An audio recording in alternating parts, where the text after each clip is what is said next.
BJP ने अपनी असलियत दिखा दी। जैसे आप कह सकते हैं एजेंडा होता है कि ऐसा कोई सगा नहीं जिसको उसने ठगा नहीं, तो राजनीति में वही काम उनका रह गया। उन्हें लगा कि राम मंदिर का मुद्दा तो हमने कर लिया बहुत ज़्यादा, लेकिन बिहार में इससे बहुत ज़्यादा फायदा नहीं होगा, तो फिर इन्होंने अपने सगे संबंधी पुराने रिश्तेदार को सोचा कि अपने साथ ले आए। कुमार जी जो हैं इन्होंने अपना अस्तर खुद ब खुद गिरा लिया।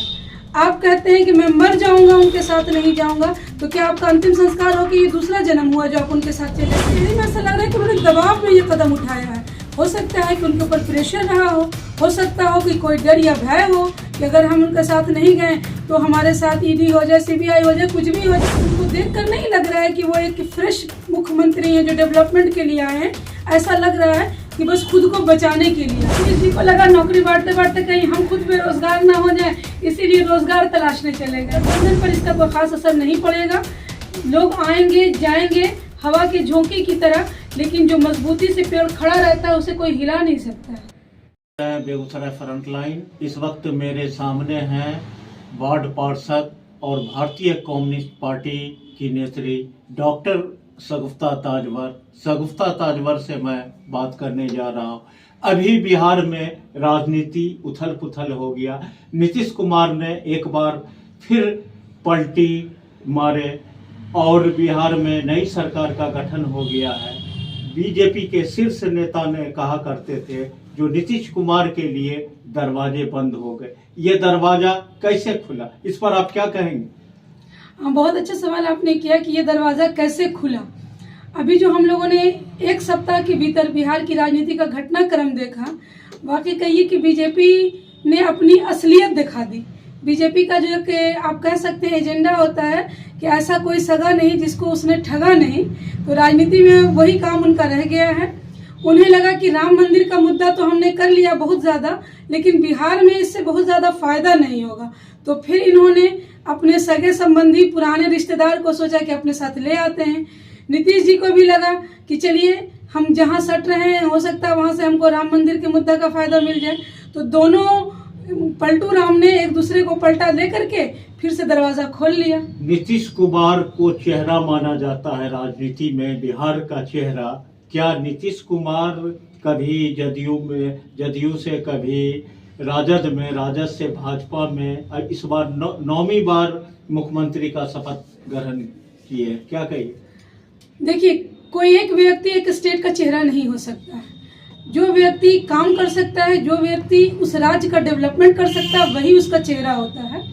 नीतीश कुमार जी जो हैं इन्होंने अपना अस्तर खुद ब खुद गिरा लिया। आप कहते हैं कि मैं मर जाऊंगा उनके साथ नहीं जाऊंगा, तो क्या आपका अंतिम संस्कार हो कि ये दूसरा जन्म हुआ जो आप उनके साथ चले गए?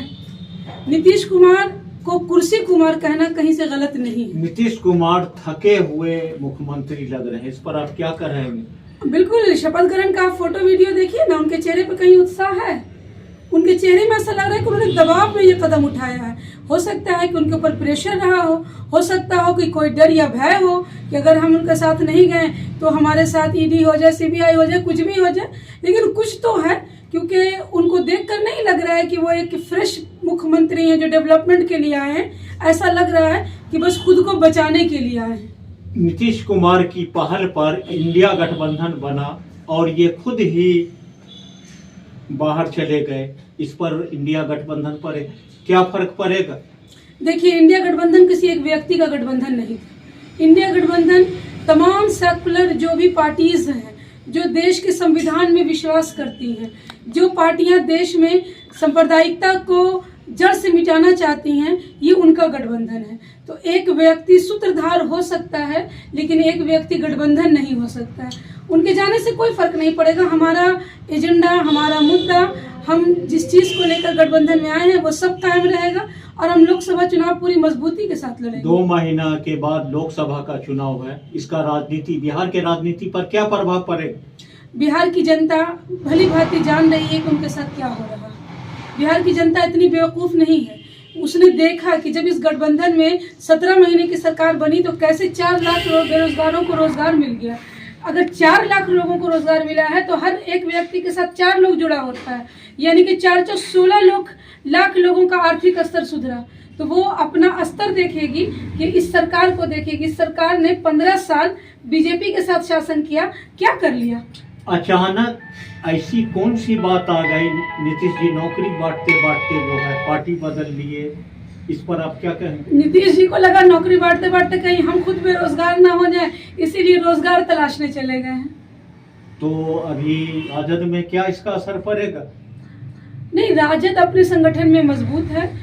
सिर्फ राजद ही नहीं, महागठबंधन के जो भी घटक दल है, राजद है, कांग्रेस है, सीपीआई है, सीपीएम है, माले है, हम मजबूती के साथ चुनाव में एकत्रित हैं, एक साथ हैं और गठबंधन पर इसका कोई खास असर नहीं पड़ेगा। लोग आएंगे जाएंगे हवा के झोंके की तरह, लेकिन जो मजबूती से पेड़ खड़ा रहता है उसे कोई हिला नहीं सकता। तो इसका राजनीति पर कोई असर नहीं पड़ेगा, बिहार की राजनीति पर आने वाले चुनाव में कोई असर नहीं पड़ेगा? कोई असर नहीं पड़ेगा। समीकरण बदला है लेकिन एजेंडा वही है, मुद्दे वही हैं। हमारी तो प्राथमिकता ही है रोजगार, शिक्षा, स्वास्थ्य, आवास, और इसी मुद्दे के साथ हम लोकसभा चुनाव में उतरेंगे और लोकसभा चुनाव को बहुत ही कह सकते हैं कि बेहतर ढंग से हम लोग लड़ेंगे और जीतेंगे। जन सुराज के मुखिया प्रशांत किशोर ने जदयू और भाजपा दोनों पर प्रहार किया, इस पर आप क्या कहेंगे? प्रशांत किशोर जी भी अपने मुद्दे को लेकर चल रहे हैं, उनकी पदयात्रा चल रही है, वो भी अपने ढंग से राजनीतिक में अपने विचार रख रहे हैं। ये उनका व्यक्तिगत विचार है, इससे उनका जो जन स्वराज है उससे हमारा तो कोई लेना देना है नहीं, क्योंकि ना वो हमारे गठबंधन के घटक हैं और ना वो कोई पार्टी है अभी तक। वो तो चलिए, अभी हमसे बात कर रहे थे कम्युनिस्ट पार्टी की नेत्री और 35 की वार्ड पार्षद डॉक्टर शगुफ्ता ताजवर से अभी हमने बात किया। जो बिहार की राजनीति हलचल है इस पर इन्होंने बोली। देखते रहिए बेगूसराय फ्रंटलाइन, मिलते हैं अगली।